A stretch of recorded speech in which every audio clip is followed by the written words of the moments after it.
we're here following All Good Organics, CSA, organically grown fresh vegetables and other farm products for the consumers. Today is the first day they're going to pick up the CSA box. It's June 18th. And, you know, I brought my work gloves and I figure I'll get out in the field a little late. You're late. Hey, Butch. You're late. I'm late? What do you mean I'm late? We get up with the rooster around here to get these vegetables picked. Well, what do you mean? It's only what? It's 9 o'clock. It's 9 o'clock in the morning. It's all picked. We're washing and processing and getting it nice and cold for the boxes this afternoon to go out for these CSA people. So the CSA boxes are already just about... They're just done? about ready for pickup. Yep, we got maybe a few little minor things, but they're ready to go. Wow. And like you got up at 4:30 in the morning. We're up kicking the rooster out of the house. I mean, you mentioned that to me in a quick email you sent, that you start at 4:30, and I figured, everybody's a little late, so. Yeah, but not 5 hours late. So Butch, I was watching Hunter here plant seeds. Mm-hmm. I didn't think it was, I thought you just took it out of the package and put it in each little container that it went in. Well, that's how we used to do it, but we got to make things go a little quicker around here, so we bought these seed plates, and they work very well. They have a hole in there that line up with the cells on our sprouting trays. Okay. And we put them under a vacuum and roll them around like the old Etch-a-Sketch till you get a little seed on every little hole, and then we just turn them over and shut off the air, and then they drop down on the cell tray. So, do you have like a patent on this, or is No.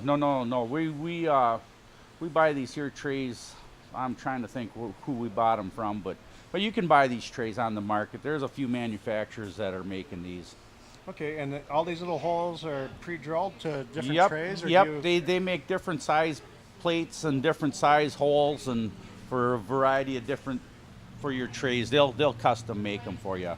So are you working as hard as I think you are with all this? When you do the planting, when you talk about a farmer doing the planting? Yeah, we're working harder. You're working harder? Okay. But you're up a little earlier than me, right? Yep. We just get more to plant with this here. Okay. And about how many trays of this will you do a day? Or I'll have right now we're doing brassicas for the fall, and wow. And I have the guys do about 10 trays a week. Okay, so that it comes in succession. Okay, so your planning it's June, like middle of June 18th today. Mm-hmm. So you already... This stuff will be planted, the brassicas will be planted end of June, beginning of July, and they'll be harvested through September. October. So you're planning your crops or what's going to be available months in advance. Oh yes. We gotta look at the calendar and we plant accordingly. So who is your boss that organizes all this for you? Mother Nature. So we're in Butch's greenhouse. We're going to take a little bit of tour and talk with Butch and some of the other fine things. These tomato plants were planted in March, and we had several. Our first show showed Butch and these tomato plants, just little babies in the greenhouse. Didn't look quite like this. So Butch, these are my favorite, the cherry tomatoes. What kind are these? This variety here is a Suzanne. They're a greenhouse variety again, and they have the more like the trellis type fruit. They're really sweet, and they're a good working tomato in our greenhouse. We've been planting these for a few years. And these are some fresh picked cherry tomatoes right out of the fields, getting ready to be put in the CSA boxes. Now, Butch, I noticed that some of these are different colors, and these are yellow and red. What are the yellow ones? The yellow ones, it's a yellow cherry. They're going to probably be a little sweeter than the reds, but don't let anybody know that. Oh, they're sweeter than the reds. All right. So the red tomatoes are just the average tomato? They're not an average tomato. We try a lot of different tomatoes before we choose the varieties that we want to grow here, and we think we got the two best varieties of cherry tomatoes here. Well, they look really scrumptious, but you know, I always thought you needed somebody for quality control. Oh, wait, hey. You don't work hard enough Nope. around here to get none of them. And we're watching Heather process some red, what is it called, Butch?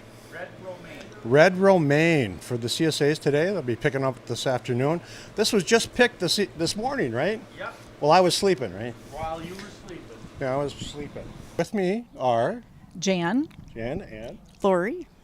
and they're picking up their CSA box. This is June 18th, and this is the first box is coming out of Butch's. We've had a very interesting conversation with these two ladies before we started recording, and they were telling me they were in another CSA, and that was where?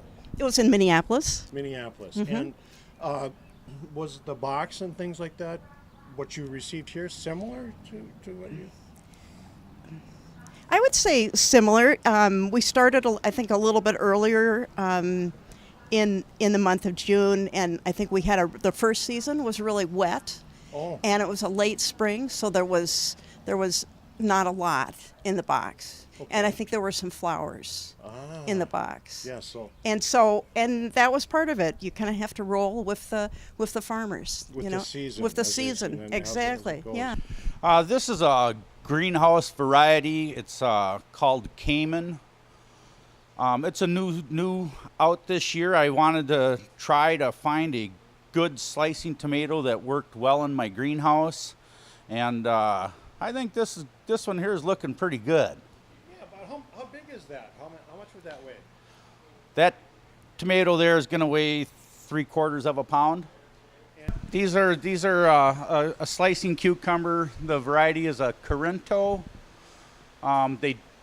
We plant these in the greenhouse early because they do not need a pollinator to make a cucumber. Hi, I'm Amy, and this is my daughter Audrey. And you've been in a CSA before.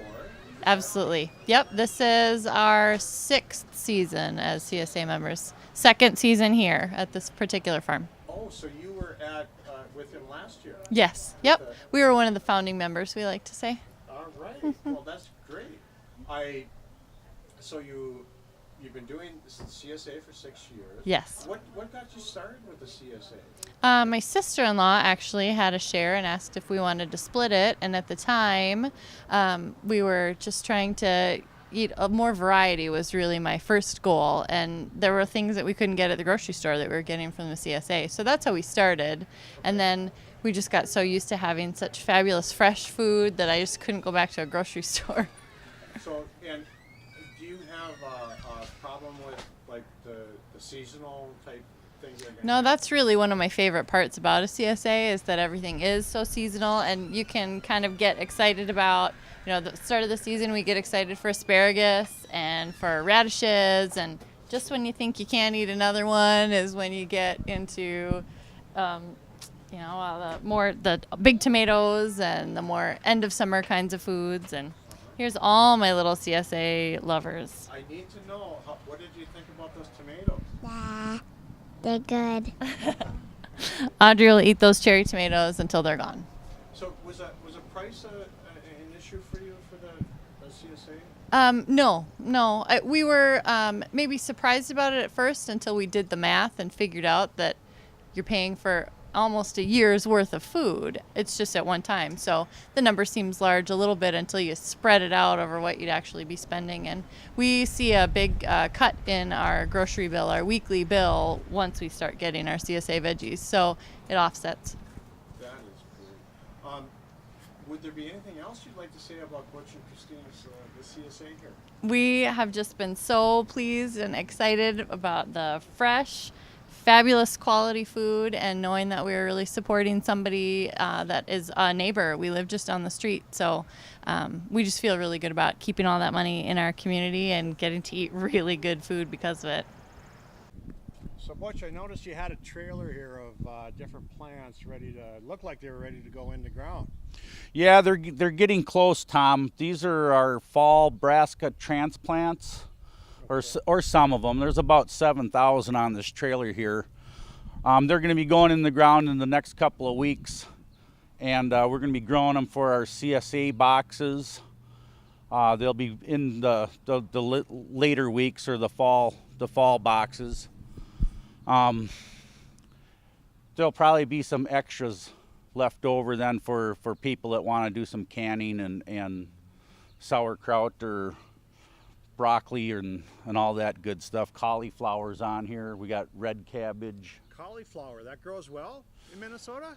It makes a good fall crop, but it's extra work to the cauliflower. Okay. So these plants that you've got this all planned out, ready to go, right? Yeah, I had the guys planting these. Some of them are satisfactory, but the guy's been planting them, and we're going to keep seeding down, and we'll keep planting, and we'll keep going as long as Mother Nature will cooperate with us. That sounds great.